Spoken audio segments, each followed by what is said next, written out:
कभी कभी एक गलती सालों तक पीछा नहीं छोड़ती, और जब वो गलती कैमरे के सामने हो तब तो और भी मुश्किल। आईपीएल 2008 के उस थप्पड़ कांड को कौन भूल सकता है। हरभजन सिंह और श्रीसंत, दो इंटरनेशनल क्रिकेटर्स, दो अलग अलग टीमों में, और एक ऐसा पल जिसने हरभजन को जिंदगी भर का पछतावा दे दिया।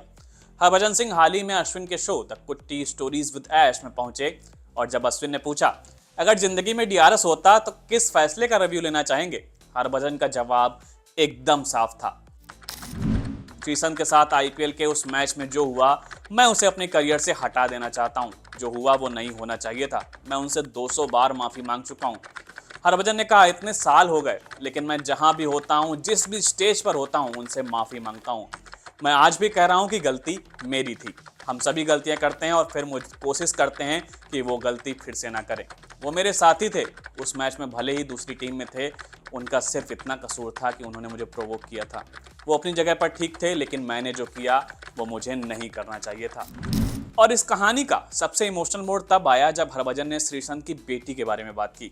हरभजन ने अश्विन के शो में बताया कि वे इस वाक्य को लेकर और गिल्ट में तब चले गए जब वे एक बार श्रीसंत की बेटी से मिले और उनकी बेटी ने हरभजन से बात करने से इनकार कर दिया और कहा कि मैं आपसे बात नहीं करूंगी, आपने मेरे पापा को मारा।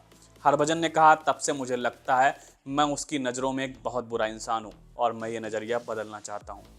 हरभजन ने कहा, मैं अभी भी उनकी बेटी से माफ़ी मांगता हूं कि जो कुछ हुआ उसका तो मैं कुछ भी नहीं कर सकता। मैं उसे बार बार कहता हूं कि अगर कुछ भी है जो मैं कर सकता हूं और जिससे उन्हें लगे कि मैं बुरा नहीं हूं तो वह मुझे बताएं। मैं चाहता हूं कि जब वह बड़ी हो जाए तो मुझे उस नज़र से ना देखे। उसका ये अंकल हमेशा उसके साथ रहेगा और किसी भी तरह के सपोर्ट की ज़रूरत होगी तो मैं वहां रहूंगा।